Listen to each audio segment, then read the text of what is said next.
To everyone, peace and blessings to you all. I hope everyone is doing well. And we are on week 15 of our venture of the topic of frustration on the spiritual path as part of our KMTTV review series, our pop-up series. And we're still reviewing Shem's Bell's submission. And I think also some of the other submissions had shared about the Ma precept that we're focused on now, because it's a big precept, I think, and it relates to really all of the spiritual path. Everything always does. So dua for all those who are facilitating me to facilitate this program, and for all of you for attending. So let's do the opening, and then if you all can type, if anyone was able to work on the project from last time that I shared, and I hope no one is not showing up because they didn't work in it. That's not a reason. Just whoever participated in the project of creating a shrine, a kara, symbolic of the Abneter. And you can type in if you have it, so I'll be aware, and then you can share it. I shared some images on the main temple group.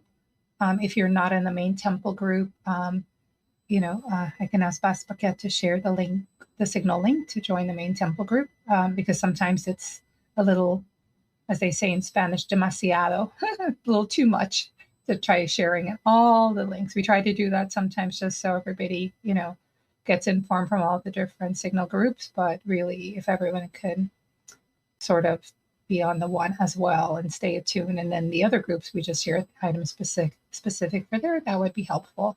I do recommend definitely for my programs, if you have access to the computer, that's what I would recommend, because it's very visual, and it's known that if one integrates, the more senses one integrates with the mind functions, the more retention and capacity for reflection and deeper integration of the teachings that occurs.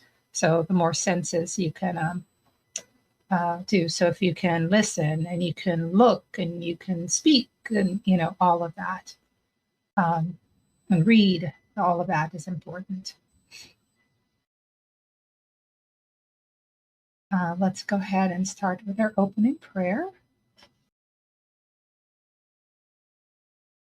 To open the awareness of the underlying non-dual duality of underlying non-duality, and this prayer is to Ampu, that helps us distinguish real from unreal, that discriminative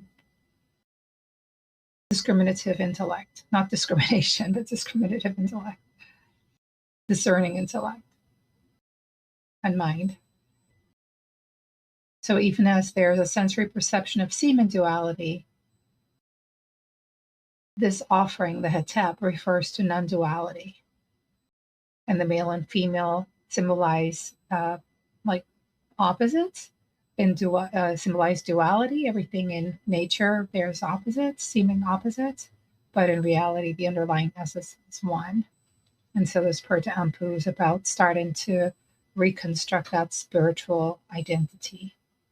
Not starting to, but in our process here today. In your own sacred space, or if anybody wants to turn on their mics also, you're welcome to. And if anybody wants to turn on their cameras for this part as well, to give a sense of community, you are welcome to do that as well. Sitting with your spine straight, taking a breath, bringing your attention to the movement of the body with the breath, how the abdomen moves, how the upper body moves, how the chest moves, how the lips move, especially in the nose, how the nose moves. Can you feel the air as it enters the nostrils at the very tip? Can you feel it moving through the little hairs in the inside of the nostrils that filter? Can you feel when it opens the chest and then opens the abdomen?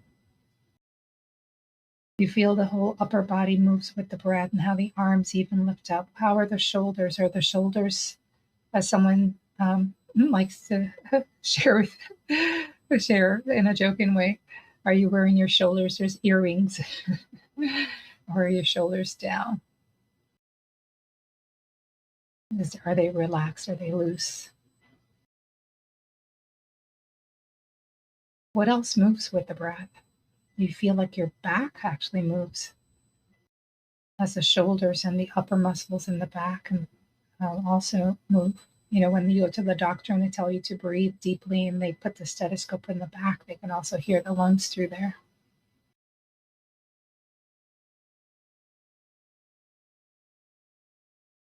What are you noticing? So bringing the intention to the body is a way to ground ourselves in this moment, present moment.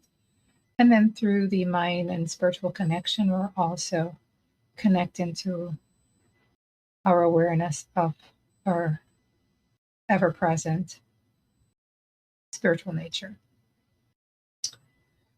Otepti nesunetera ampu wepwat nepta jesir perkeru kakaaped sineterari makeru. Otepti nesunetera ampu wepwat nepta jesir perkeru kakaaped sineterari makeru. And as you look at the image on the screen of the offering being given, imagine that you are the one sitting presenting the offering to Lord Ampu. And as a matter of fact, Ampu is a Netzeru that is aspect of your own spiritual makeup.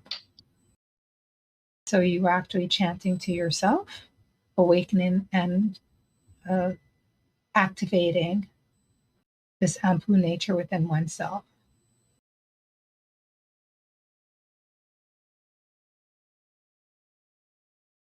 Otepti nesunetera ampu wepwat nepta jesser perkeru kakaped sineterari makeru.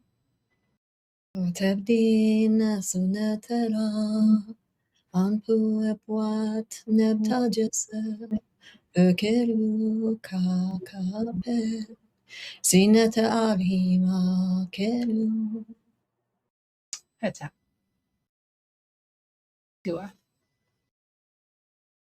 So, have you all? Has anyone heard of a aspect of the brain called the reticular?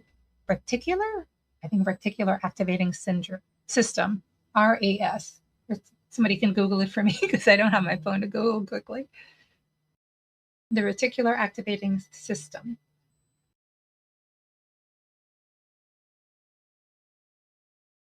And if anyone has heard of it and wants to come on and share what it is, you're welcome to.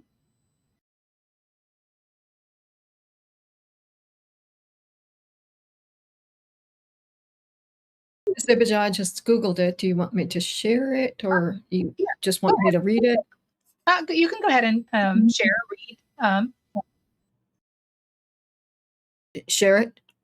You can read it. Read it. Read it. Okay. So this is just from the search, and it says the Reticular Activating System, RAS, is a network of neurons in the brainstem connecting to the thalamus, hypothalamus, and cortex that acts as the brain's primary arousal and filtering mechanism. It regulates wakefulness, sleep-wake cycles, and directs attention by filtering sensory input, allowing only vital information to reach conscious awareness. That's The that's RA. it. That's it That's there. it. Okay, The do it. last thing you were is a focus I wanted to focus on. Can you repeat that again? Okay, okay. Um, the RAS is also implicated. I'm sorry. It regulates wakefulness, sleep-wake cycles, and directs attention by filtering sensory input, allowing only vital information to reach conscious awareness. Me. So, are the brain and mind are different. There are different bodies or aspects of the personality. And so this is in the brain, the system, the brain, and we know the mind integrates with the brain.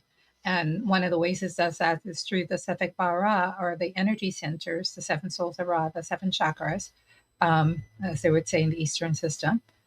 And in the Arad second serpent power system, and in the Kundalini system. And so Baspaket, you might remember, and some of you might remember, like when we did the serpent power series, Seba was making the point that, and I think it's the thalamus, and if I'm wrong and someone who remembers, you can correct me, that when we talk about the third eye, that it's not really, I'm going to turn sideways a little bit, it's not really the front of the forehead. That's the symbolic point for it. But spiritually, anatomically, because it's in the astral body, right? It would be in like a crisscross from like here, like if you were to do an intersection. So, and that point is like the thalamus. And so this definitely does relate to this conscious wakefulness. And so this is a factor of our mind, that of our brain mind interconnection, because we want our brain, we want our physical bodies to be online when our mind is working in a certain way, so that it can filter through the personality to be effective. How many of you have you experienced, well, let's do it, and those of you who may have already done it would know it. If I ask you to look around your room and notice everything that is or wherever you are, that is the color green, and you can type in how many things you see that are green, or come on and eat faster, come online with the mic and say like how many, label a few things that you see are green in your environment. So right now, just look around and everything that's green, that I want you to notice that. Okay. One person can be representative, or many can come on. Who wants to come on and talk and say like how many things you saw that were green? And you can turn on your camera too for this. Um, uh, I saw 9 things. you saw 9 things that were green. Okay, Yeah. and anyone else? How many things did anyone else see that were green in their environment? Seba, I can't count because I have too many threads of green.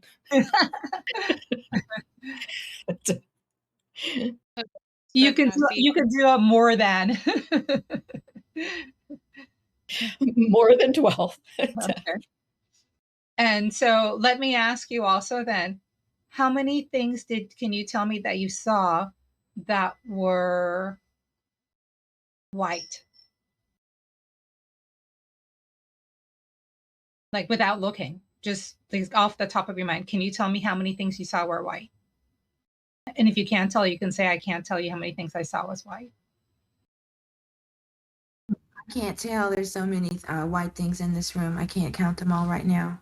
Right. I don't want you to count them all, though, is the point, is the whole thing. I want, when you looked around and you noticed how many green things there were, how many things that you noticed at that time were white or red or blue.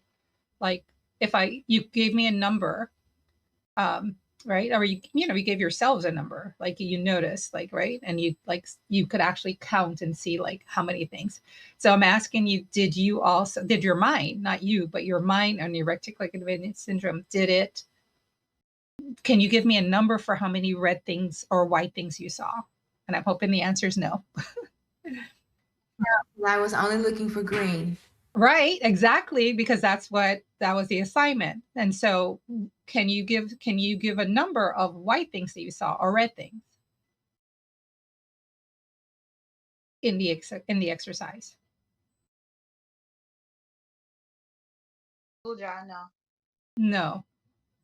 Right. And that is part of the reticular activating syndrome interfacing with the mind that does that. It's like a search and find for specific, even though, like, if I look around now, I could not have told you that how many white or red things. I didn't even, I mean, I know things here have that, but if I had to give you a number, I wouldn't be able to do it. um, but now look around and see, let's just even count how many red things there are around us. And now if I say look around and count how many red things, you definitely can tell me how many red things do you see, and you can give a number, right? And then I can say, well, how many purple things did you see? And you go like, well, Seba, you didn't say purple. I only counted the red. So there's a specific aspect of mind. And Ampu kind of feature also uses this because, that's like activating, or where did I leave it? Can I find it? And the mind like hones it to there. Even today in preparing for this presentation, I was, last week I mentioned something I saw and I couldn't remember where. And I mentioned Karnak Temple. And I mentioned that it had to do like with a goddess and being like lady of words of powers, like that, Hekau.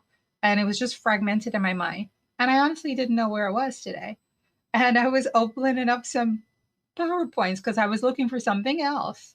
I was actually looking for something from our last conference that we had in Florida with Ma'at and the town. That's what I was looking for. And lo and behold, I open up this PowerPoint. That wasn't the one I was looking for. And guess what I see there as I'm scrolling through it? I see the Lady of the Words of Power. Did I do that consciously? Absolutely not. But there's this way that we have of uh, we can facilitate ourselves. Of course, top down is like spirit, right? uh, Causal body, astral body, physical body. But also, as I said, it's like a top down and a bottom up approach. It's an integrated process. And so also, when we do intentions, which is like mind, but also we journal it or we speak it out or we say, and we bring it to our conscious awareness, we activated that reticular activating system, and it works with our mind to actually find things in our life that are in line with that intention. So this is one of the reasons that if we focus on our values, and we can focus on our values, say if we have a value of justice, right? We can focus on our value of justice in a way of noticing injustice, but that's really going to happen anyway because of that's part of our process of like discerning justice and justice. But if we focus on the aspect of seeing of noticing justice, of being aware of ma'at in the sense of balance in our lives, in the sense of justice in our lives, then this system that is automatic also process will actually focus, and we will notice, like even if we go to Facebook or whatever, we're looking at TV, we'll notice where justice is being implemented in a righteous way. And that will facilitate our own process, because then it will help us to feel that yes, we are living in a world where there are others like me who are working to justice, and this is a process of the spiritual practice, and it creates like a, a sub community of positive RU that one can get like a feedback system, because it works the same way for negative RU. Like the things that we see are negative that will disbalance us. That's because we intentionally or unintentionally have activated that in our mind as an intention. Oh, the world is so bad. Oh, people are, these rulers are so the system is corrupt and all of that. And that is a part of our analysis from a mind body humanistic discerning process. So that's going to be there. but also it can be there that we also remember that the essence of Ra consciousness is the essence of the world as well, and that the world is constructed for our own well-being and process and movement towards spiritual evolution. And that is going to mean that the ego is going to take some hits. If we want to live in a world where the ego is ruling, then we, toss all this mystical spirituality out, and we just go back to living life, eat, drink, be merry, and all of that. But if we're here, obviously we weren't happy. We weren't really eating, drinking, and being happy merrily, right? So we wanted something. So this being here, even in this group, in in the spiritual association, is part of that. When you hear people share of how they came to the spiritual group, right? Sometimes it's like very serendipitous, just like, oh, that's interesting how you found it and how it happened and how you're led there. So this is an aspect of that alignment. And when we are aligning with our spiritual values, virtues, and processes, that's what will show up more. That will show up more in our lives. And so it's the mind really that can lead us into disbalancing aspects even of the teachings of even of Ma'at, because Ma'at is like balance, right? It doesn't mean that there's no negative. It means that there is negative, but also there's the heart as light as the feather in the teachings to create that balance. And when, if we understand the Ma'at balance, it's a spiritual balance, it's a mystical spiritual balance. It's not just saying there's positive and negative and there's nothing we can do about it, the good and the bad, and you got to take both. Ma'at is like, no, within my own personality, my intention and my focus can be attaining spiritual enlightenment. And that is a whole other level of Ma'at, to discover the truth of who oneself is. So that's what brings you into the mystical teachings, this reticular activating syndrome, in alignment with your intention and your mind for wanting a better way of life.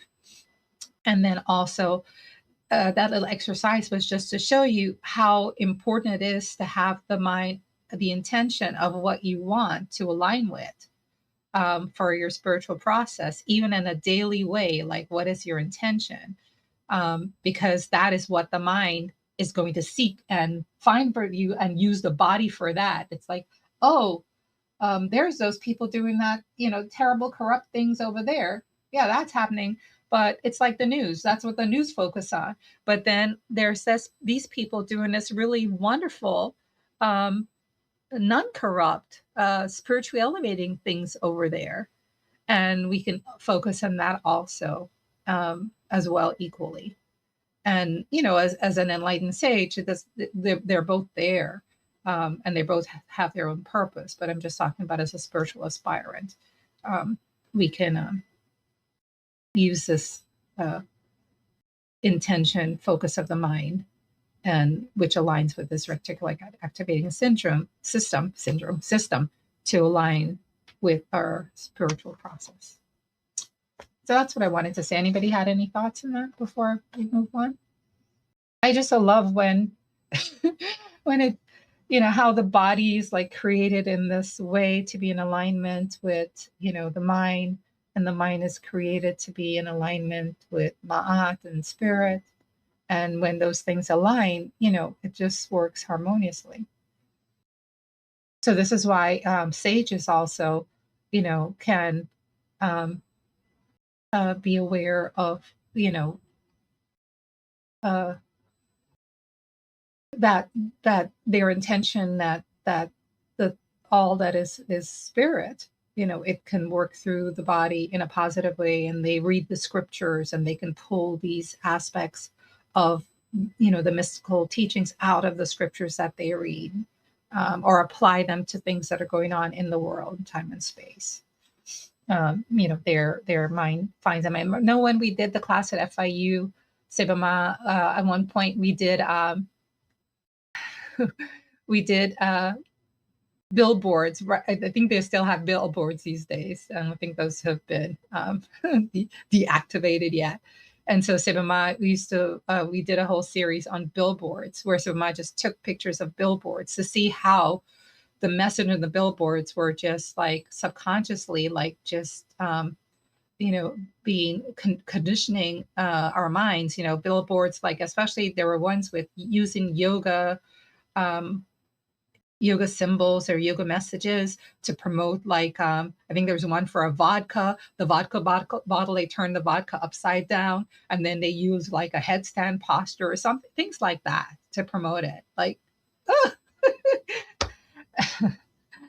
so anyway, this is why like the program has to really come from inside us.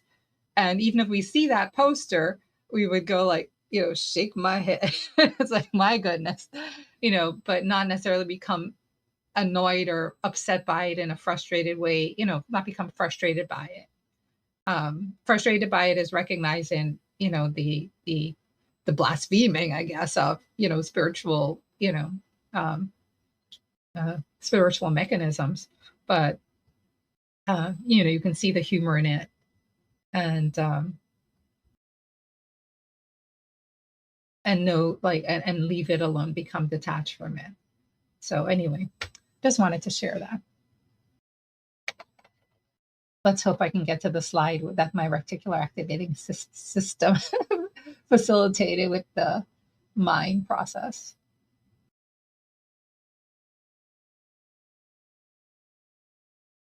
And if anyone is a neuroscientist here and you'd like to share yourself, or you're welcome. So we are focusing on the mod precept on ab, not eating the heart out.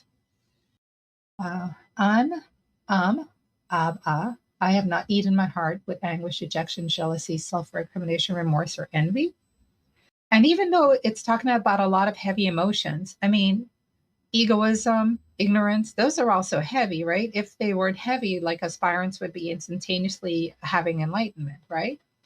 So you could also, I've not eaten my heart out with egoism. I've not eaten my heart out with ignorance. And it may not come out as anguish, dejection, jealousy, self-recrimination, remorse, or envy in that way. It could be sadness. It could be a sense of loneliness. It could be a sense of, anger, hatred, greed, envy, jealousy, lust, uh, um, anybody wants to shout out a few more, any of those that last more than the traditional normal psychological 20 to 90 seconds, in some way creating rumination thoughts. Our mind goes back to it. Then we have feelings in our body generated, that we feel, that we have emotions and feelings and all of that, that sticks with us. Somebody says a harsh word to us, and we feel like bad. If it goes on for more than 20 to 90 seconds, because to feel bad if somebody says a harsh word, that's going to be part of our spiritual or evolution, human animal nature. Because if somebody said something bad, it's going to register as a threat to us, because if you say something bad to someone, right, then you might injure them. You don't like them. So, you walk past them and they said something bad to you, like you might turn around and look to see if they're picking up a stick to come and hit you, because that all that is associated with like negative feelings of badness, and it's you want to make sure you're safe. So the animal humanistic part of you, the animal human nature, the reptilian brain part of you, that is the oldest part of the human evolutionary process as a human being. So we're incarnated into these human bodies, and we have that, all of that horizontal lineage of human evolution, in these physical bodies, whatever stage it's at right now in its evolutionary process. But that reptilian brain is their first aspect, and it's hardwired into this. So that's still going to come on. The neighbor does something, and it's like, huh. You notice you're like wondering, like, what are they doing? And really, you're asking, is it safe for me? Is it not safe? Whatever actions they're doing. We pass by someone and they look at you, and and they look at you funny, and you feel like, oh, is this like racism? Is this like, am I like? Maybe it is, but it could also be just that brain. Even if whoever would have walked by them, but they would have just like done a little take on it, and because they want to know, like, is this person have any weapons? Is this person, and of course that aspect really feeds into the duality aspect, of human beings to each other, right? How we feel about each other, the then we, the racism, the sexism, the misogyny, and all the sense of separation and differences that come about, that feeds in into that aspect. But the as far as the reptilian brain aspect, that's kind of just going to happen. So in a way, we have to get over that aspect of it, because if we get too caught up in this person looked at me, if we become too sensitive, because people may have looked at us weird before with ill intentions, but not everybody does. But the protective part of us is going to wire into what is, like, it's not going to care about the ones of who look at us nicely. It's going to care about the ones who look at us with negative intentions, or we perceive or we think it might be negative intention, even if we're not sure. So this again gets into the reticular activating system. How do we relate to the world? How do we feel about the world? How do we feel about ourselves relative to the world? I think it was Einstein that asked the question, is and somebody can Google exactly the statement. I have it somewhere else. I have it on my phone. Is the world a safe place? Is the world a safe place? How do we relate to the world? Is the world a safe place? Do we relate to it as spirituality, mystic spirituality is alerting us to?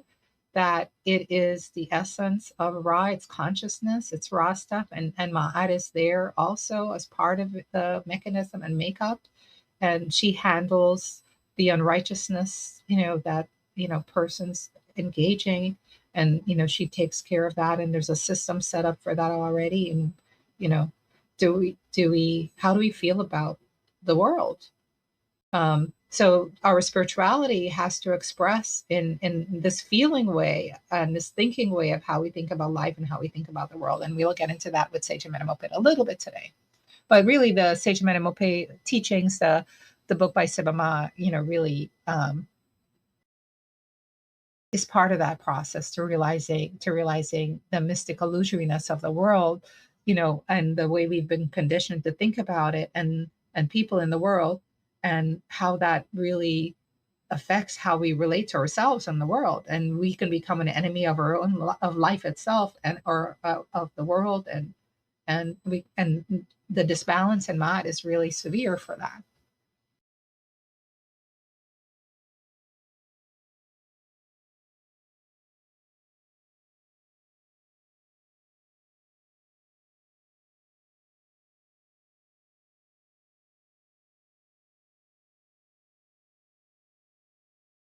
Okay, so I saw some quotes in there.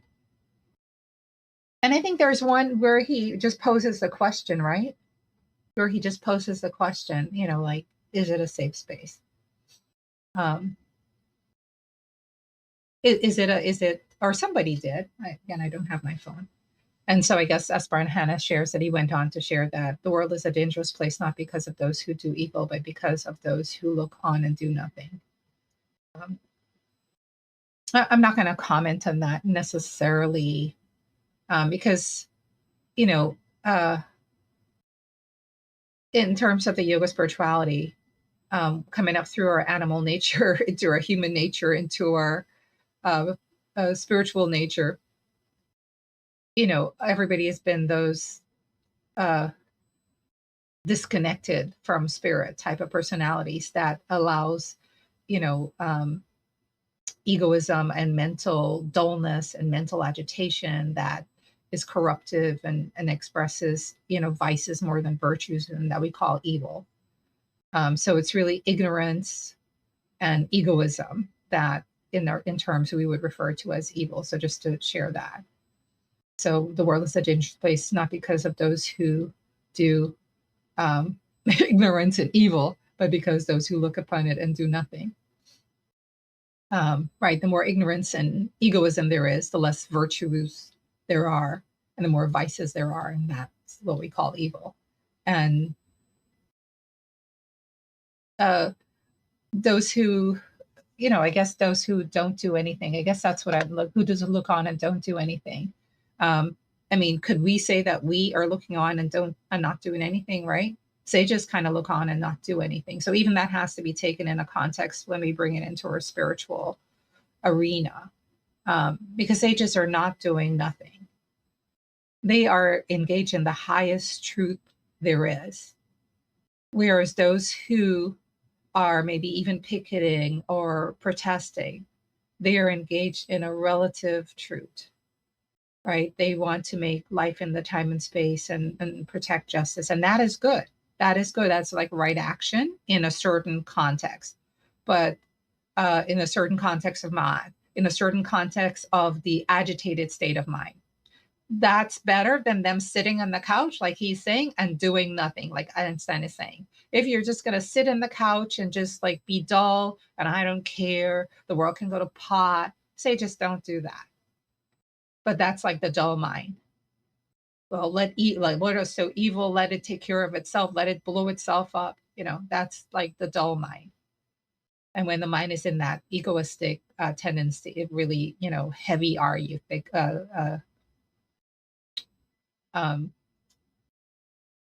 dense are you, as Seba is using that term in the books he's that.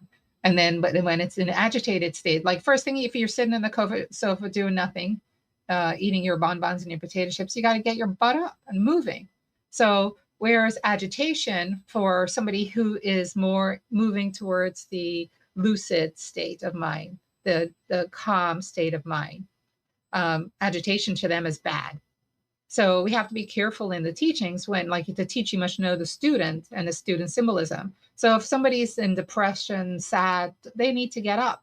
So you don't want to tell them like, oh, don't go do all that stuff. That's agitated stuff. You need to get to like you need to get to a peaceful state of mind. No, they have to go through the state of getting themselves up off the butt and getting that energy moving, getting that static energy and sedentary nature, even in the blood, percolating, breathing, take a deep breath, move. You had a deep breath. Get the circulation going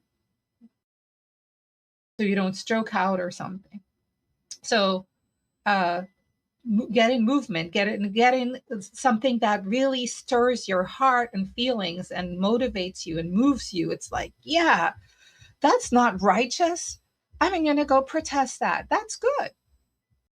But one doesn't want to stay there as a spiritual aspirant. So yeah, you want those. You don't want to do nothing, sitting on the sofa. You want to, for spiritual aspirants, especially in the mystical fields. Now you want to move to purity of the ego personality and calm, which means calmness of mind. The word gur is what's being used, right? Serenity, silence. And in that silence, it's not the same as doing nothing. Look at what sages do. Look at books they write. Look at lectures they do. They're doing a lot. And what they're doing is pointing to the real cure for all ailments. And that is the cure for the disease of incarnation. And that is Nahas, or spiritual enlightenment. So even when they're sitting quietly in their abode within their heart, they are doing the best, the most powerful process that a human being is incarnated to do: know themselves and experience their true nature. And with that, the vibrations of peace, when I talk about the fragrance of the personality, the virtues of the personality just emanate from them. And that's why people can feel that or like to be in their presence, and those who have subtle sensitivity to that. So discovering and focusing on the truth of your divine nature is forsaking all ignorance and egoism and turning to the divine, the only truth that there is. And it's not turning away from the world, because one, sages still live in the world, but it's understanding the world in a way and what its purpose is for, and how it's like a sharpening tool to get you one pointed focus on your deeper essence. And therefore not looking for peace in the world. Like some of you may be looking at the Buddhist monks that are, that's a thing now, the Buddhist monks that are walking.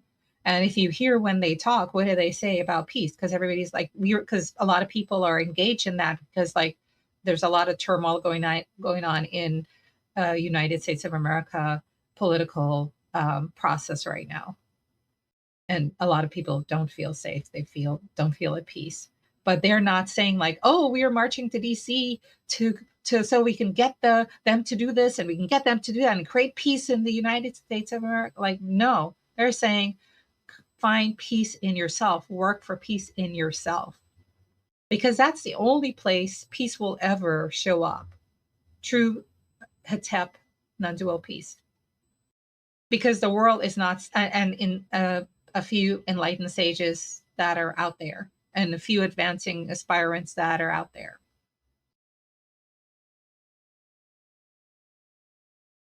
Because the world is not created for peace. That's why Maat's balance is not just like one thing, like peace, the feather, that's it. That's how it's like that balance. And so we already designed to hone in on that process of peace. And when we find it within ourselves, when we have that intention, then this reticular activating system is going to note that also in our environment.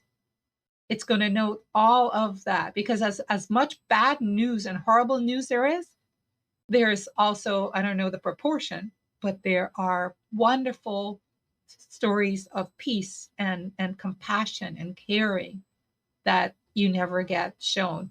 And so your mind is now going to hone in on that. You're going to find it. And I have it for an exercise for you tomorrow. See how it works. And you can share on the main temple group if you have any sort of awareness of this. So let's Seba get going, because we're not going to get through much. Any comments anyone wants to say?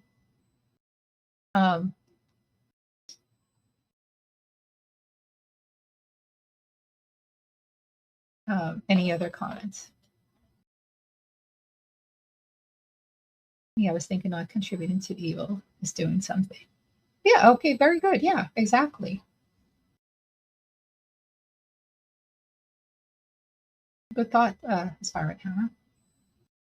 And to know that no one has to take that with a little bit of compassion, self-compassion, right? Because if we define evil as ignorance and egoism, then can we look at ourselves in the mirror?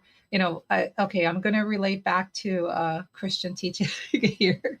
Seba not here now, and because I grew up like many of you in Christianity, and this one kind of really fits with the spiritual teachings.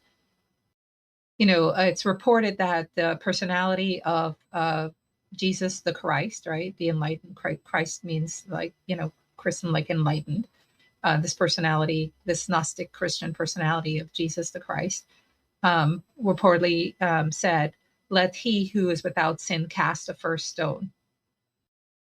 And when I communicate with, those, my family who are Christian, I will say that, that means like, if you have a stone, you're going to throw at somebody, let he who's without sin, like, that means like, it just has to drop right there at your own feet.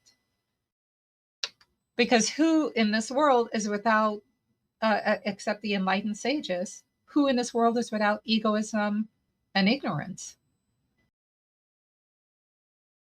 So by being on this spiritual mystical path, one is an engagement in the Shedi practices and the Kanumna, for one is definitely contributing to peace and not contributing to ignorance and egoism. So this is the most blessed process that you can be a part of, that there is, as the human incarnate. That's all.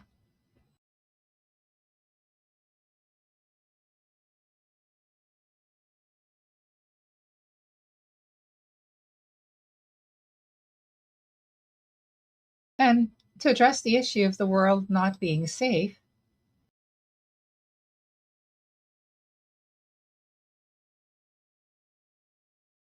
it's like a heavy issue. But we have to come to terms with that and align it with our spiritual process. Because otherwise that will keep, if we have the whole world as being not safe, that's going to be a major intention that's going to come down to from our mind to our body. That means our RAS is going to be focusing on reinforcements, like it's going to get confirmation, because that's what the RAS also does. It confirms our beliefs. It shows us things that focuses, like I said, like find me the white. Is it white? I said, I think, or green. Find me the green. And it like found every green. It just focused on every green. It highlighted the belief that there was green there, and it's going to point it out. So one has to come to a Matian understanding and a spiritually facilitating understanding for oneself, because it's true in a certain way that there's lots of unsafety. I know even when Seba and I were like looking for properties for, at one point we were doing the search and looking for properties to create, a center and a retreat, and we went all over the crazy country. And I remember we would pull up into certain areas. We would drive into like, because we were in a budget, we were in a certain budget, and we would go on these long dirt roads, and then we'd end up in places like Confederate flag. I was like, and we'd see the property there like as a part of this like series of this families that lived there, and we would like, and they would be looking at us, and we would be like, Zebama, okay, back out, back out. This is not our property, this is not the house. Yeah, so they're clear cues that our mind or body can give us, like this is something that may be dangerous. So, but is that all there is to life? And how can we, and are we stuck there? Or can we rely on our mind body makeup to kind of give us cues to share with us? Or can we enlighten or purify our egoism and decrease our ignorance? And will there be a greater awareness intuitionally as to what is safe and what is not safe? Can Ampu allow us? Can we resonate with our Ampu faculty and become so have it aligned with our higher spiritual awareness and which is still a work in progress in a disciplinary way, right? But our deeper essence, so that we can have a sense of relative safety in the world, and understand that also there are things that go on that are basically evil, that are virtue vices, that both are there, and we are aligning with the virtues. And so that's where, and we're not going to be oblivious to the vices, but how many I don't want you to come check my house, but how many times Sebaja has left the car doors wide open with like bringing out groceries and just forgetting to go back to do the last thing. And you all have probably had those aspects of it too, right? So, or how many times Sibama let Sibaja know that she left the keys in the door again to the house. And our neighborhood is a general good neighborhood. We have it's not a rich neighborhood. It's all sorts of different ethnicities live here, and we've lived here for a while. And not that bad things don't happen here too, in a way. Like we've had our window broken in, like somebody broke a whole window to our vehicle once, and I don't know what they stole. We couldn't tell. Maybe some change that was there. So it happens, but it's not just one or the other, and we have to like reconcile that and reconcile what the world is in terms of our spiritual process, so that we can have a sense of relaxation and peace within our hearts, because that while still acknowledging, that aspect of, you know, caution and self-preservation of the body that is there. That's almost automatic. The lizard lands on your shoulder and it's like, ah, and it's just a lizard. That's like, even a sage will jump. So that's just the animal reptilian brain wiring. So we do have a wiring for that will let us know, if we're able to also have that gur sort of mind, where we are tuning to these things. And then if something, because then you go, well, what about, like Mahatma Gandhi? Like I think was he gunned down or he was stabbed, right? Um, you know, like he wasn't safe in the world. That's also true. That happened to him. That was his end.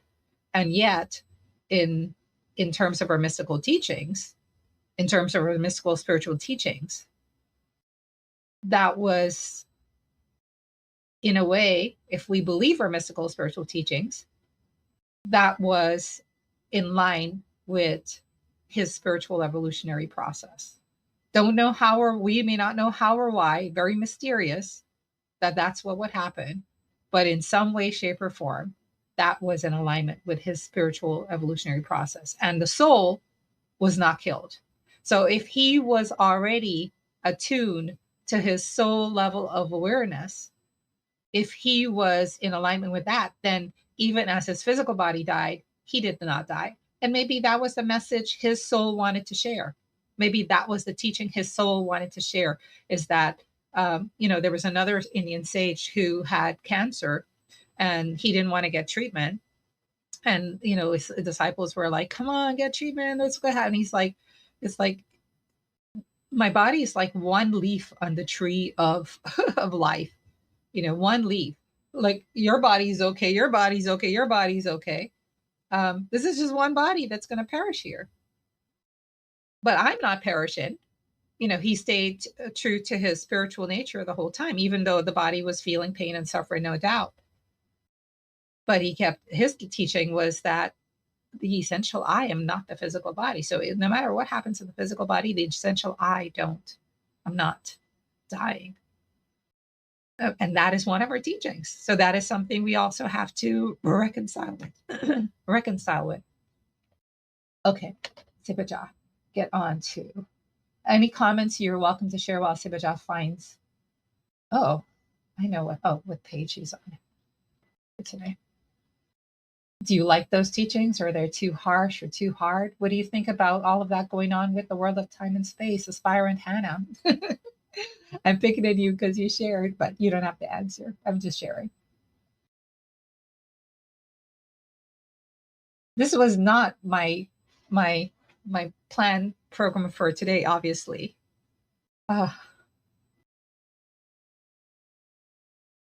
Nibas Paquet, I'm aware. This is was what I shared in any way beneficial to anyone for food for thought, or what do you all think about that before I go on to the next slide?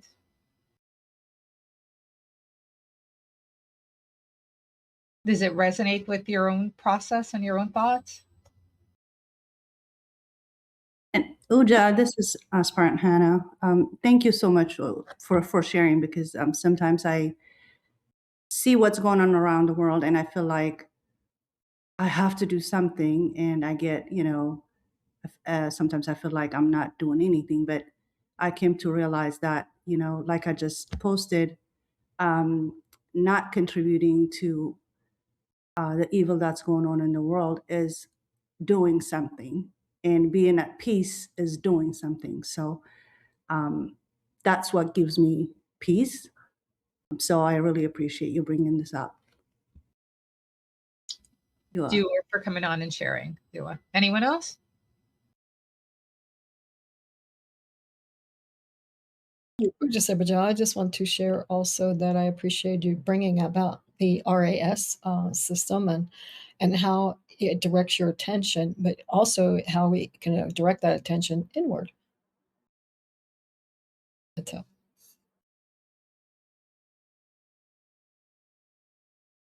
Ni, Because that's a big problem, right? With for the spiritual process, is that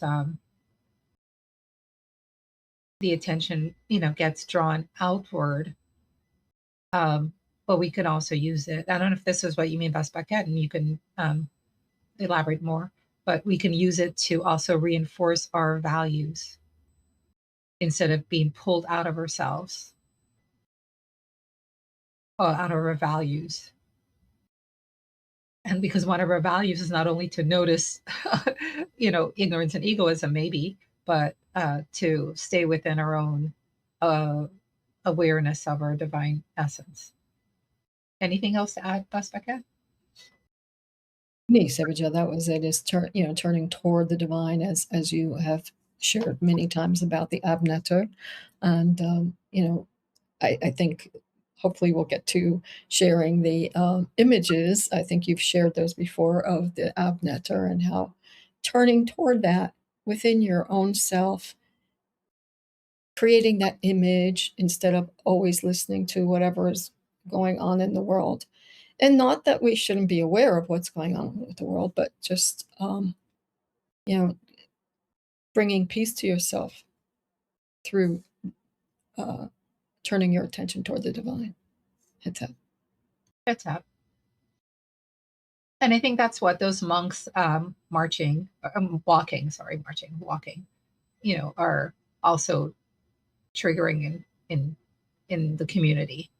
Um, that they're turning to something positive, and getting the message to focus on peace within themselves.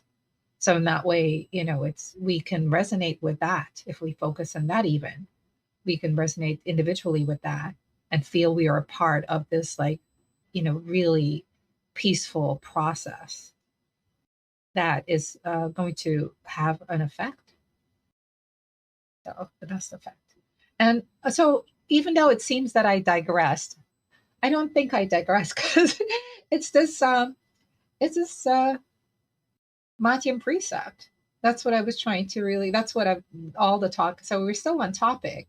I've not eaten my heart with anguish, dejection, jealousy, self recrimination, remorse, or envy, um, or any other emotion and thought process that is overwhelming. And if, life, is how life is perceived by one, that can make one feel overwhelmed at times. And so we're still right on topic, I would share. Just went into that aspect of it. So our focus, the next few slides, is where we left off. Reflection for restoring the sacred function and purpose of the mouth, right? If you recall, last time we talked about the mouth relates to expansion and consciousness, looking at this image, comedic image of Nefertem, and the divine child, and that child is also known as Heru, Nefertem, sitting in the lotus coming out of the ocean, the primeval ocean, bringing forth creation. And what I wanted to focus on is this aspect of pointing to the mount. And you can do that, point to the mount with your index finger. And typically it's the right hand that we use, although I see one image that will show up, it's the left hand. And then we see the opening of the mouth ceremony. Also, and that's like, looks like that's the left hand there, the priest that is officiating for the initiate. And so it relates to this expansion in consciousness, opening ourselves up to a deeper essence or true essence. And that's really, I'm showing slides that relate to restoring how we in our practice. So just even a gesture, a somatic gesture like this, having deeper understanding of what the mouth represents, can be used when, like people do this. And it can be that. It could just be like a little diagonal. So if you're about to say something, can control it at the level of thought. So it's coming out in the word, and soon as soon as it leaves the lips, now it's like a deed. It's an action. So something like this, you could go, and the person doesn't even know what you're doing if you're with someone else. But it's like it's to intervene, to switch off and turn towards the divine, to expand in consciousness. So let's explore some spiritual aspects of the mouth in the teachings. And I'm not exploring every one, but these are some. So that's one of them. Expansion in consciousness. And to, instead of eating the heart out, right? So the image on the left here, the scales of Ma'at, expansion in consciousness instead of eating the heart out. Those are, the options here with the scales of Ma'at.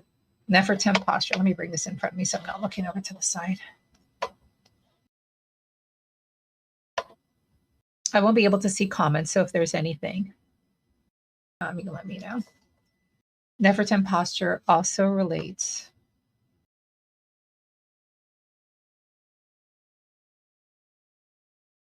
to the flower, the lotus flower, body, mind, spirit connection, right? So we're not only just working like, the mind, but we are also recognizing the body is an integral part of the mental operation. And actually, even psychologists and sciences are saying that they're just really one. Like we know that it's all one, body, mind, spirit. Connection for purification, cleansing, and restoration to nukin correctly, and awareness of sound nebuger, your divine nebuger, transcendental consciousness awareness, even if it's only disciplinary to whatever degree your spiritual process is. So we're given a somatic body mind integration for spiritual enlightenment. Can somebody read that for me?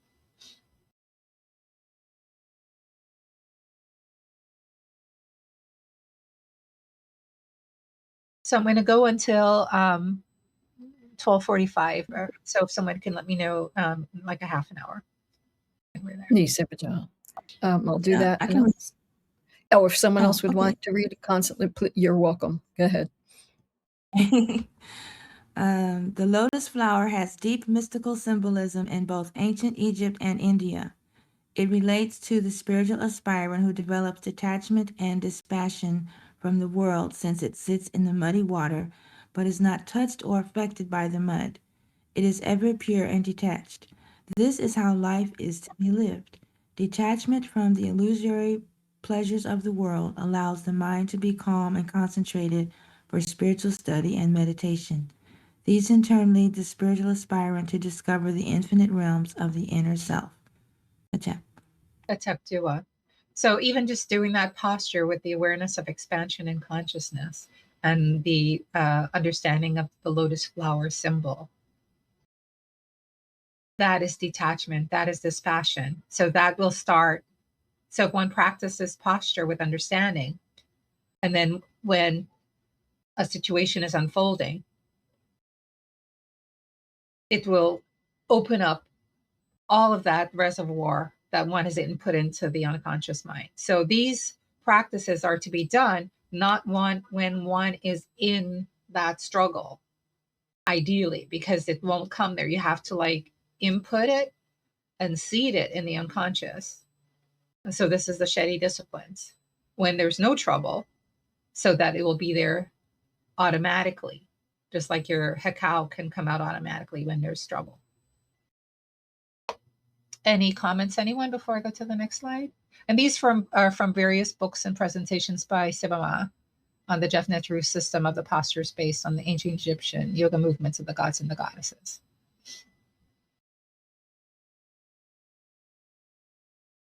Nefertim. And Nefertim posture also relates to Ra awareness, mystical lineage, conceptual framework, Nukra. Does somebody want to read that?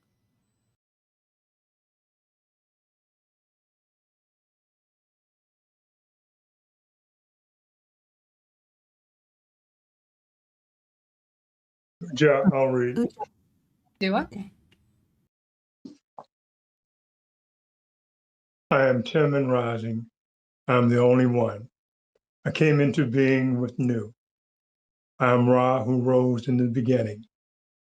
The statement further relates to Tim as Nefertim, the newborn sun, the morning sun, which is symbolized by the divine solar child who sets on the lotus or is seen emerging from a lotus. Hotep. Hotep Dua. So I am Ra who rose in the beginning. So Nefertem is an aspect of Ra. So in terms of our conceptual framework that we're using, I just want to highlight, because we're still in our framework also. I know Seba is touching on a lot of different points, but it's still in our framework. We're still in our framework. Nefertem, because all of these things have to be integrated. Otherwise, the words have no meaning for one's life in a day-to-day. They don't hit, hit home.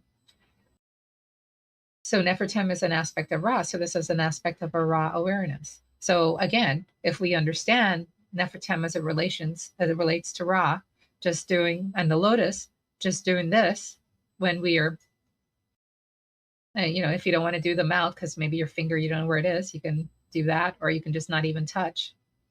It's like you could do the hand with it also as a meaning is like, anything like that, and bringing a little humor to it just loosens up starts loosening up the personality a little bit. So take it a little lightly, like, this is not absolutely reality. It's not so hard hitting. So let's do that. So this is another one. Are you able to, let me read this one. So restoring the sacred function purpose of the mouth by engaging the Heru Nefertem posture. So these are alternatives to eating the heart, right? These are alternatives to eating the heart. These are like focusing on, what the mouth does, so like instead of eating the heart. This image here.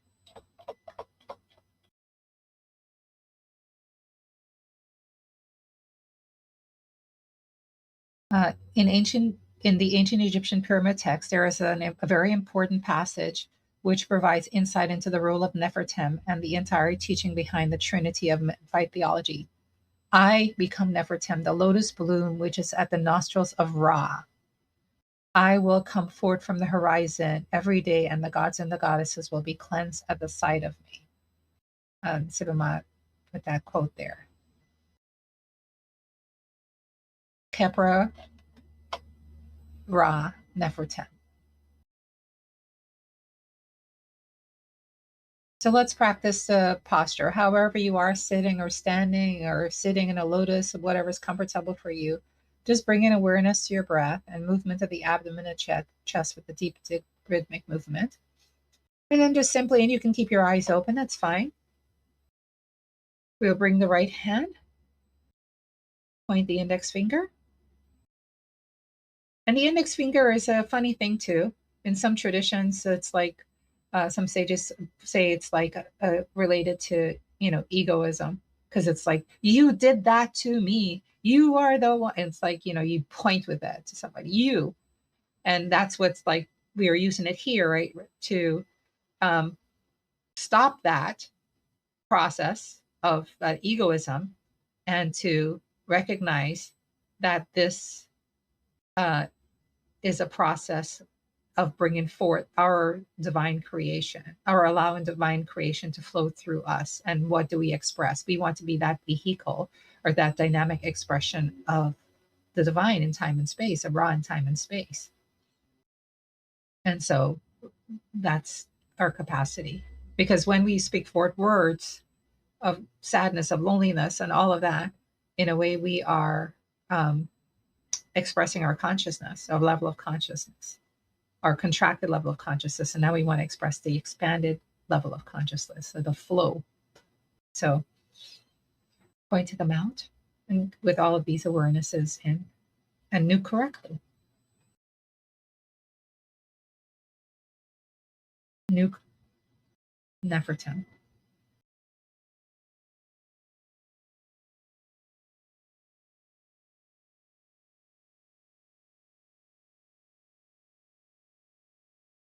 Visualize yourself sitting atop the lotus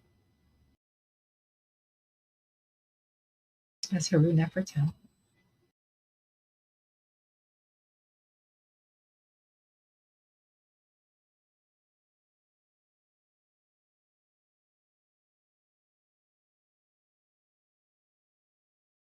that dispassion and this detachment has to be also to one's own egoistic and ignorant actions.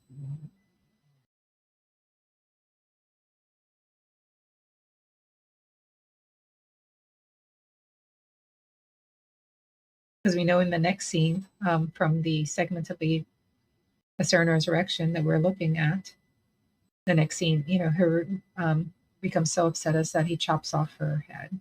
He acts rashly. And he has to come back from that.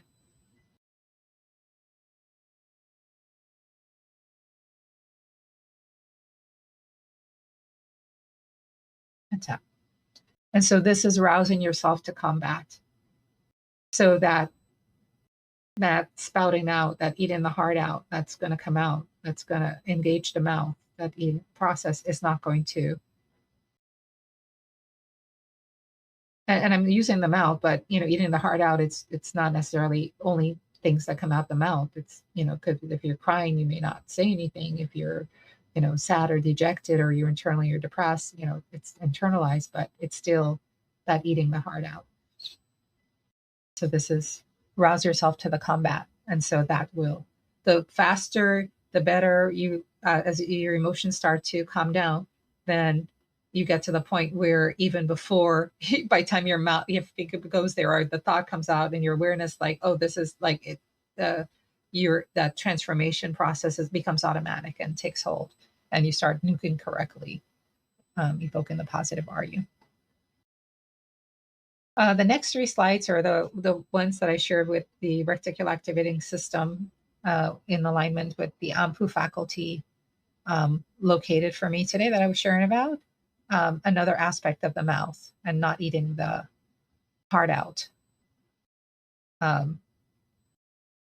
This is from the Karnak Temple. And it's a panel that refers to a goddess as the great one of words of power. So that's what the mouth, the hekau, the words of power coming forth. That's what our words are supposed to be, that comes forth with the mouth, that comes forth.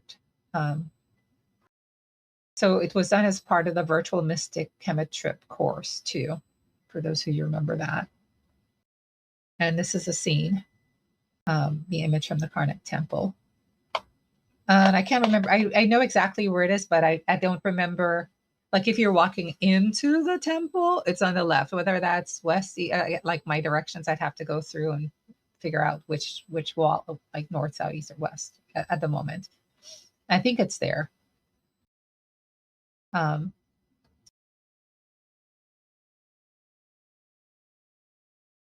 we're looking actually here, and we're looking, I think I found it somewhere else. Where did I find it?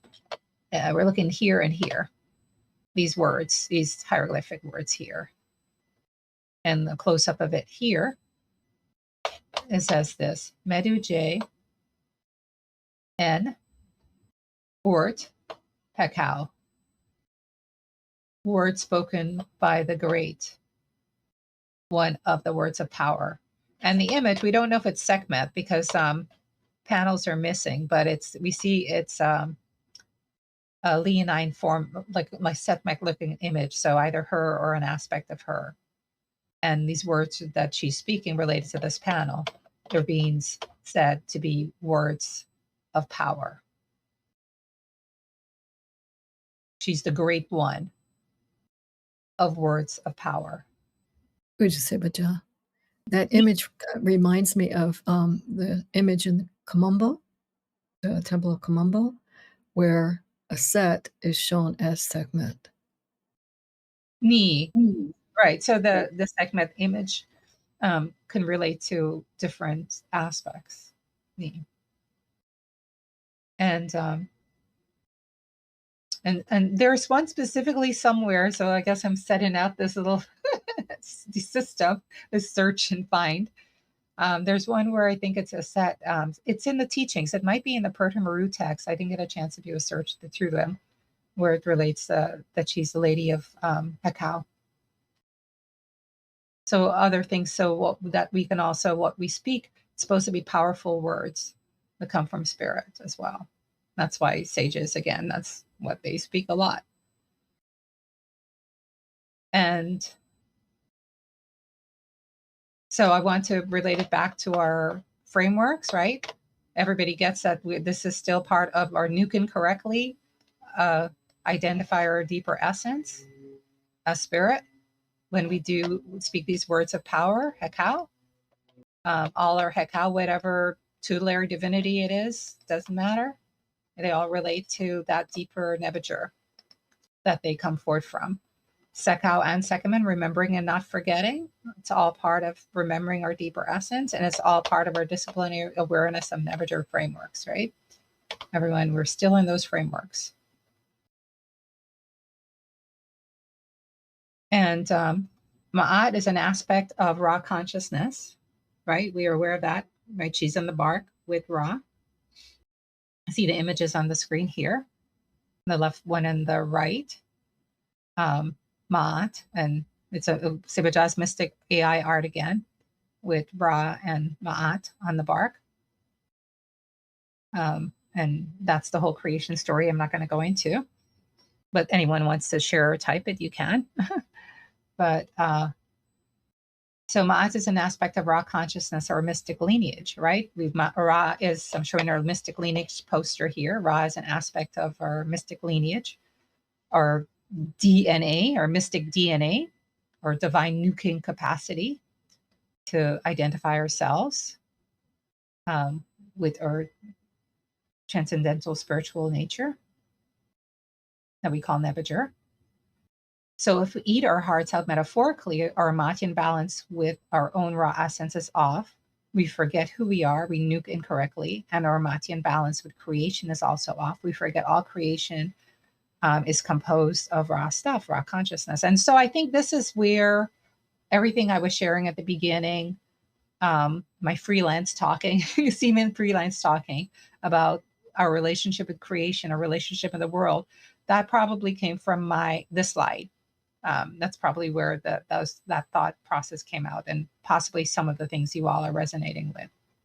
Because Seba sometimes picks up things that people are resonating with unconsciously and speaks to those things. But if no one ever shares, if they were resonating, then Seba never knows. But this is probably where my train of thought went into that direction this morning with the preamble before we got started here. Relates to this slide because if we don't find a way to align, we can say all the precepts we want. But if we don't find a way to find our balance with creation through Ma'at, through Ra, and nuke correctly, then our nuking correctly is going to be off as well also. And so that's all the teachings. That's what all the teachings are. That's the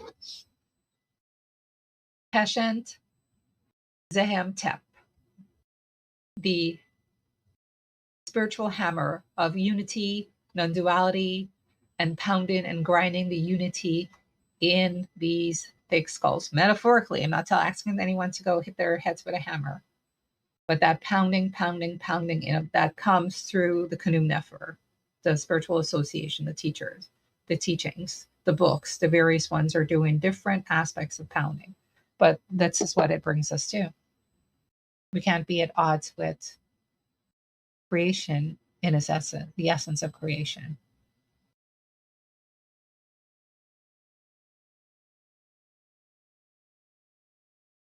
The mouth is a sacred mouth is an aspect of Ra consciousness. Does anyone remember what Rushrat is? And I'm being reminded also, did anyone have their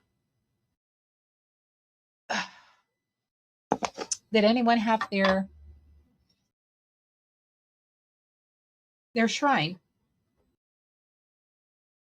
If you have it, if you made it, go ahead and get it ready. We won't be able to go into a lot of Sage Mnemopi today, but if we're not prepared, if we don't have our shrines ready, then how are we going to engage Sage Mnemopi? And I mean that allegorically, but also it has a bearing on the time and attention, right? Sa'ong, devotion, comes to us through time and attention. And so this was like something specifically I wanted you to work and engage in. And this was one that, a simple one. Again, this one you can even carry with you and have it as a remembrance. Like if you're having a tough time traveling, or if work things, challenges with a specific person, you're struggling or whatever, you can keep it with you as your little shrine. Because sometimes if the prefrontal lobe and the mind is in a shutdown process because of the eating the heart out, sometimes having a physical touch to something, a physical view to something, bringing it in through the senses, having our own little reticular activating syndrome already there. We don't have to go search in the world, but something to bring us back to awareness. And this is one that I created when we were going on the trip to the Heavenly Temple, because we weren't allowed to take certain things in there. And I wanted to have a little shrine to the goddess for our process of being there, our chanting and things like that, that we were able to do in the temple. Because it goes along with part of the teachings at that time. So this is just a phone. This was a phone box. And I liked it because it had like a little, oh yeah, it closed. And I actually even stuffed tissue paper in it around to make it look like a tissue box. But everything gets x-rayed anyway. But still, this is a little shrine that, because we couldn't have a big one. I bought online a little image of this little plastic pieces of images of the Kemetic Neteru. So I got that and I just glued it in there, put a little purple paper in the back. That was it. A little printout from any of the GLM images, and that's it. Does anyone have anything to share? If you do, let me know, and you can turn on your screens. Seba, I don't see any comments in the chat. I think Shamsarit, as well as myself, I'm not sure if anyone else had created the Abneter. Let's take a break here, because we're going to end probably with this chant today. Let's go quickly to our. So it seems like next week we'll still continue. We'll get into Sage Amenemopit next week. It seems like formally Sage Amenemopit has never left us. So this aspect of the kara, the net, the kara, the netter, the abnetter, and the kara for the heart, the sanctuary for the divinity. Seba, your audio just got a little low. Oh yeah, we had a nice airplane that flew overhead. Oh, I see. Okay. So go ahead and turn on your cameras if you have. I know Shems Howard shared his in the temple group, Dua. And if you want to show it now also, I don't know how, it's pretty big, so I don't know if it's movable. I don't want anything to break for anyone. But this was, go ahead and show. Let's have our little spiritual show and tell. I shared images of mine as well. Another one that I have with the bread box in the temple group this morning. So you can like scroll up and see that. Let me move this away so I can see on this screen. Oh, beautiful. Matun Nerit with the feather and Set and Nebahat. Oh, wow. Oh, even the birds in the swamps. Beautiful. And the monk and I learned that Marit's headdress has lotus and papyrus flowers, and then I remember the teaching about the geese representing flighty thoughts. So that image means a lot to me for some reason, with the papyrus and the lotus flowers and the geese. Dua, very beautiful kara for the netter. Dua, for the idea. Very never. Anyone else wanted to change? As far as Hannah, you were going to share? Me, I'll share. I created actually a travel size one because I had seen a while back on Pinterest a travel shrine. Mhm. So I found this little tin can. Mm. It's like a Altoid can. Yeah. And so I created, well, my daughter wanted to help a lot. So we did this together. And this is a set's picture that I printed out. And these are some old jewelry and hair accessories that I kind of repurposed. And yeah, this is my shrine.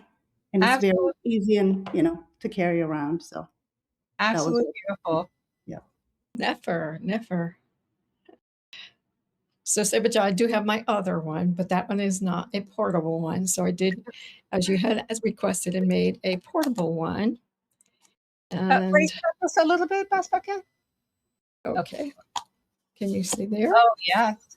Okay, but then it has the veil of linen Ah, to ah, observe, to share.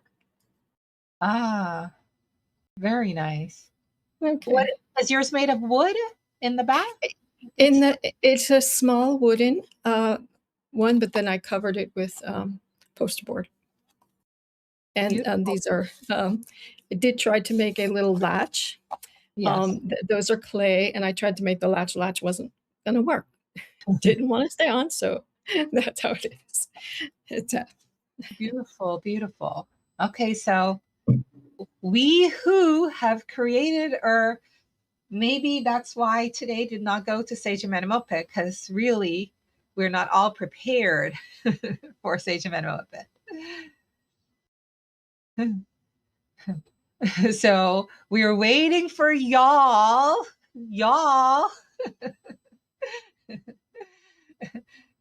Hopefully some more next week will come about. Okay, let's go to, we were almost to time, so let's go and close out. Duo for all who participated, and if you can share in the chat, if you can type in just a few words of if there was any feeling related to the process, like, when you look at an image of somebody, like what has been done, and you think, like, and you see that, and you see what is there, and you can say, oh, that's beautiful, but what was your process? And even Harumaki, you can share, because yours is still under construction. What is the feeling as well? Because this is also, I want to, these divine feelings, these positive feelings, they are very important to highlight. They are there also. It's not only just cruddy feelings, egoistic feelings. There's purified feelings also. That's a point I wanted to make. Like the purified aspect of ego and the impure aspect of ego. It's not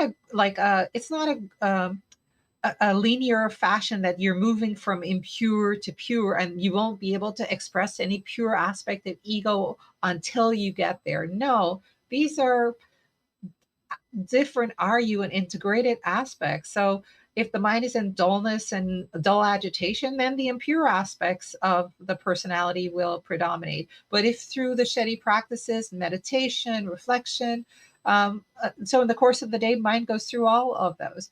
And if you shift it to more pure, then the purified aspect of the personality will easily flow out. And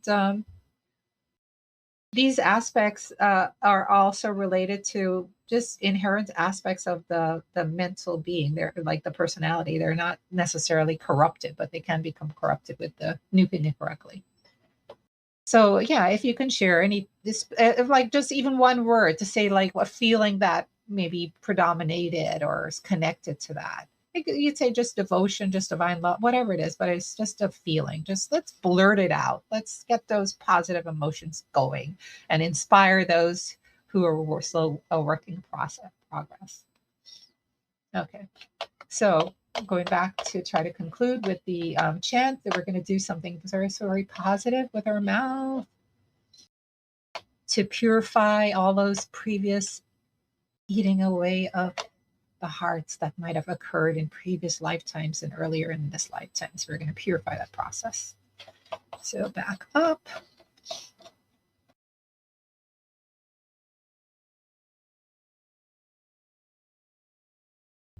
Uja Sebaja, looks like Aspirant Hannah wrote head tap. Dua?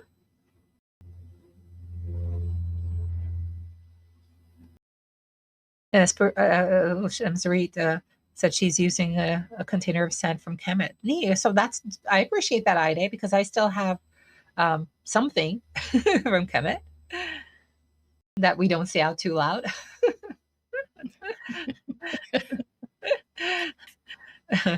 That's it. Joy and a sense of belonging. Oh, okay, you're reading. Okay. You can read them for me as I find my place, Dua. Okay. So Aspirant Howard, Shems Howard wrote joy and a sense of belonging. And Shems Rakat said healing and purification. Shems Rakat, did you share yours?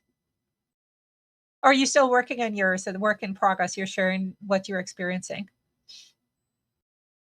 Sense and joy and a sense of belonging. Wow. Shems Howard, feel free to elaborate on that sense of belonging for us if you want to type it in the chat.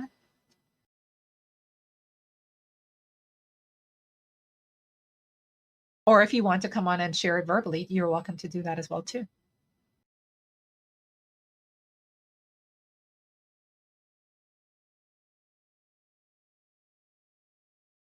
Okay.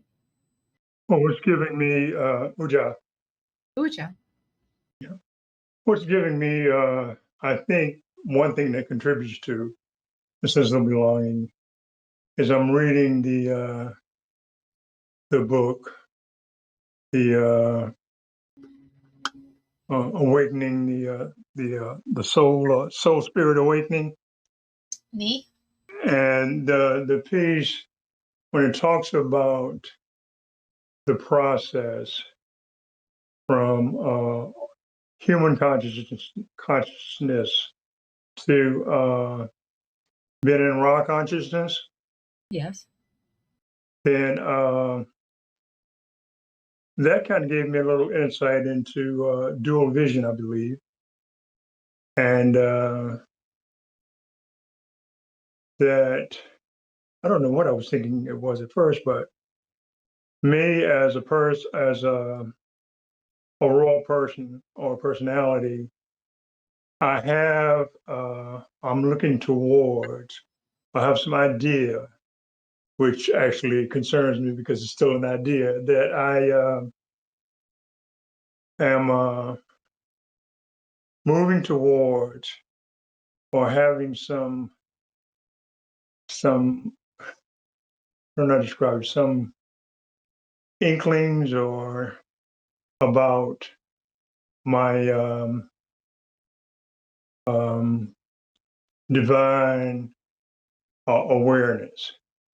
And then at the same time, I'm also looking back from my divine awareness at my personality, and it all seems one. And then it's all one. It actually all is one.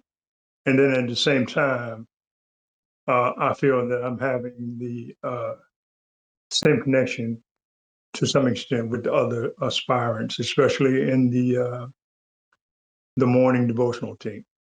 Hotel. I see.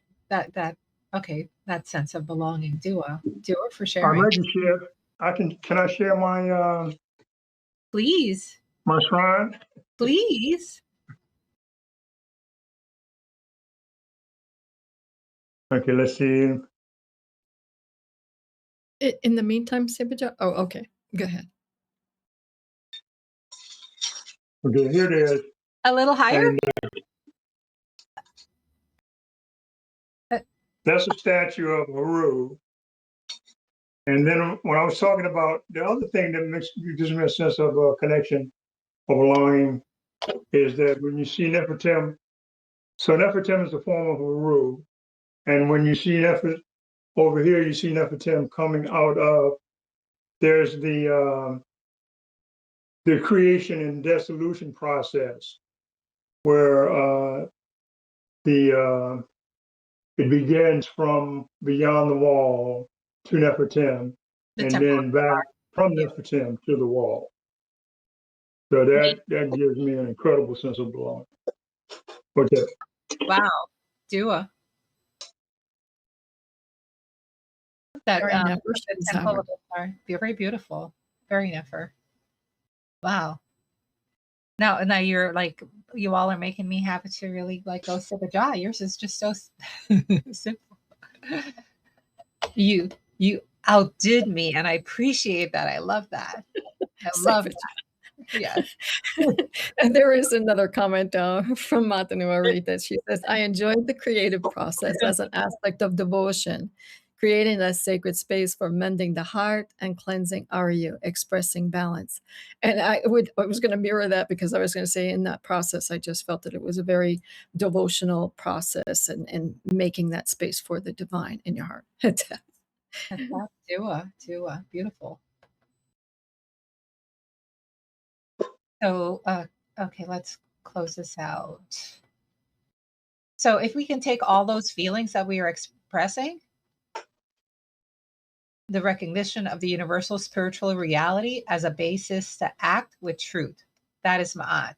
So if we take those wonderful feelings of connectedness to spirit and we engage in action, those actions are going to be Ma'atian.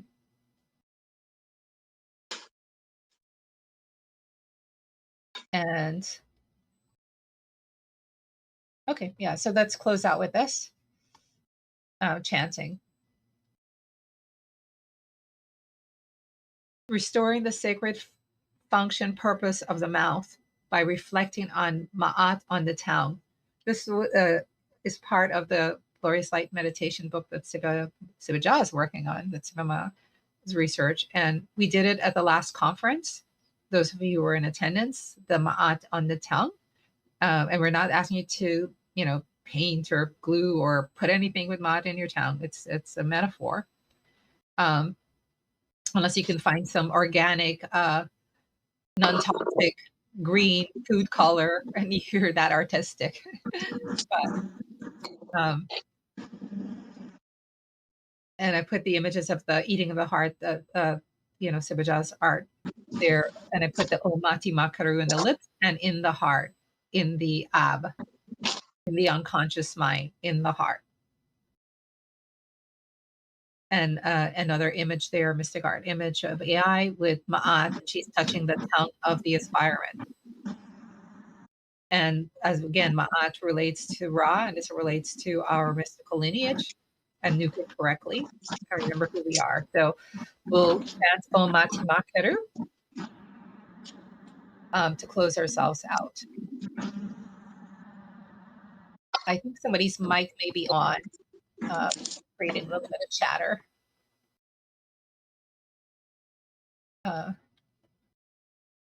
And I've lost my. Okay, I knew that.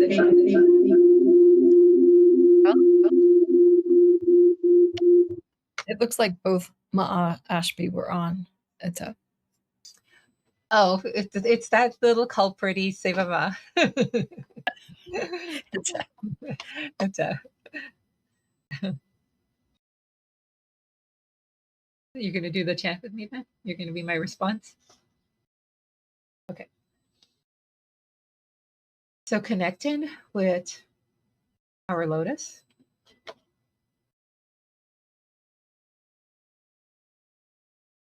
Connecting with our mouth. The mouth has a physical, metaphysical link to the unconscious mind. And so that's the connection with eating the heart out to the unconscious, with the ab is symbolic of the unconscious mind. As we know, the unconscious, we can also fill it with positive Aryu, positive impressions that we're doing now. And we can experience those impressions, those positive impressions, as if virtuous qualities positive qualities that are fragrance of the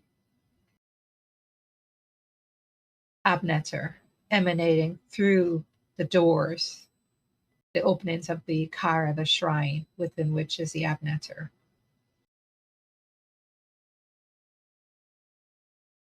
We can identify with the goddess whose lips produce the cacao.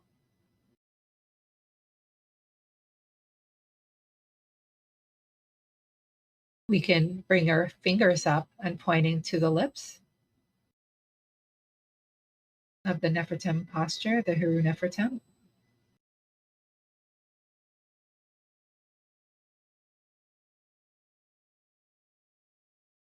As we chant Om Mati Makeru.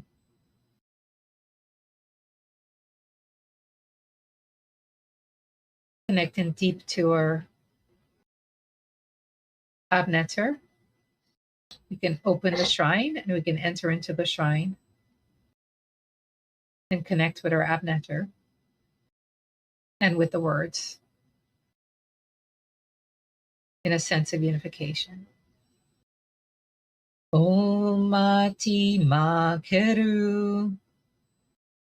Om Mati Makeru. And visualize Ma'at and the Telmer Ma'at holding the Tam as we speak. Righteousness, in balance, in truth, of our true essence. Om Mati Makeru. Om Mati Makeru. And being pervaded by joy, love, caring, belonging, healing. Om Mati Makeru. Om Mati Makeru. Om Mati Makeru. Om Mati Makeru. Om Mati Makeru. Om Mati Makeru. Om Mati Makeru. Om Mati Makeru. Om Mati Makeru. Om Mati Makeru. Om Mati Makeru. Om Mati Makeru. Om Mati Makeru. Om Mati Makeru. And chanting silently, so holding the hand up with the index finger pointed towards the mouth.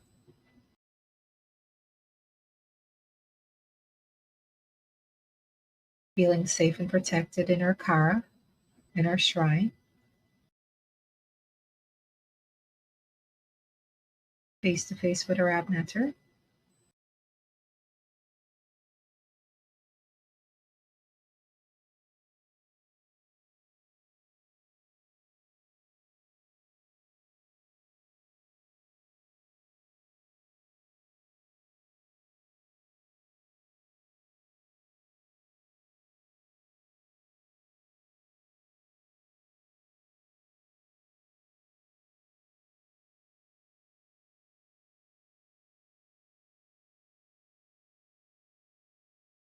Om Mati Makeru.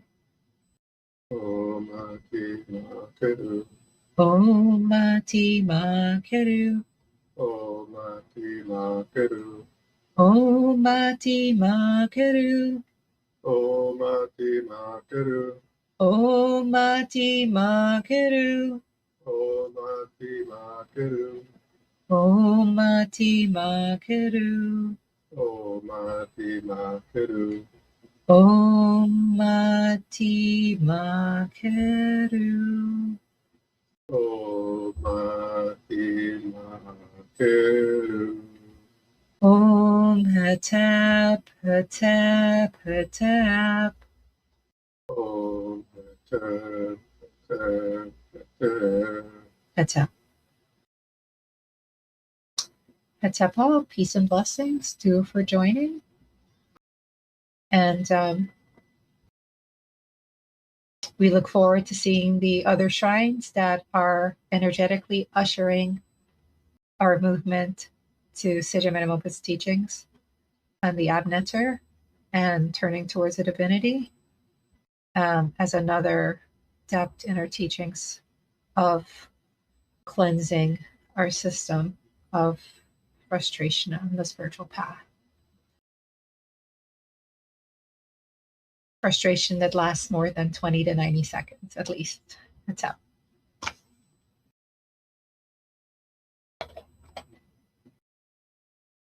Shamsa, are you willing to sing? Are you set up to sing today again? Otherwise, I was going to and those who need to leave, Dua for joining, and just we'll conclude with song. Me, just give me a minute. Okay. Those who are able to stay for a little longer.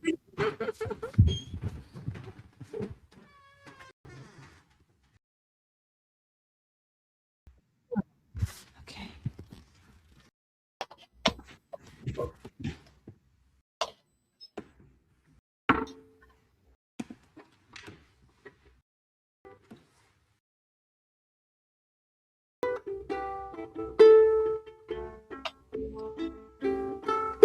Om Nibajara Kebra Saro. Om Nibajara Kebra Saro. Om Nibajara Kebra Saro. Om Nibajara Kebra Saro. Om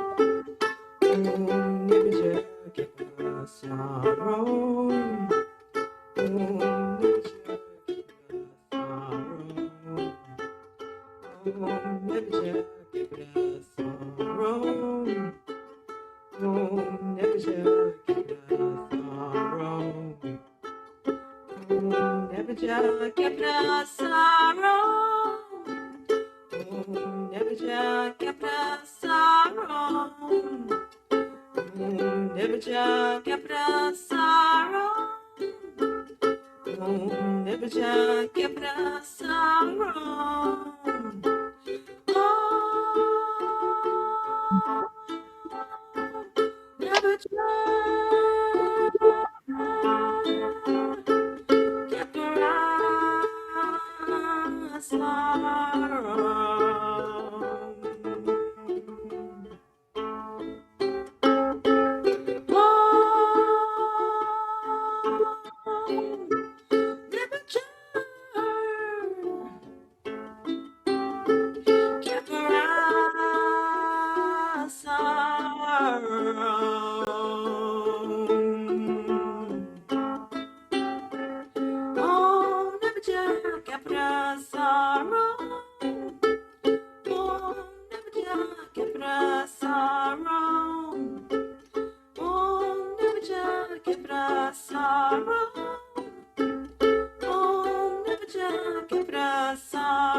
Nebuja Kepra Sorrow.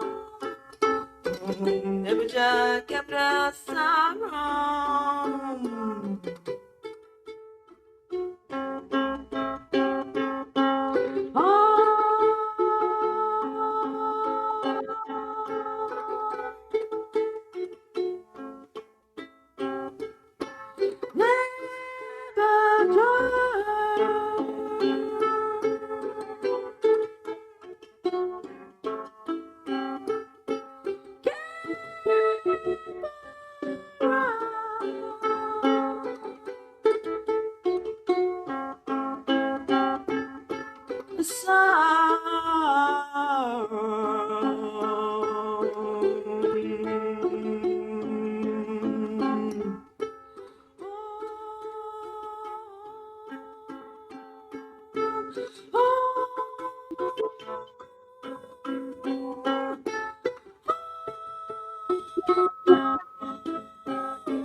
Much dua, Shamsari. Beautiful.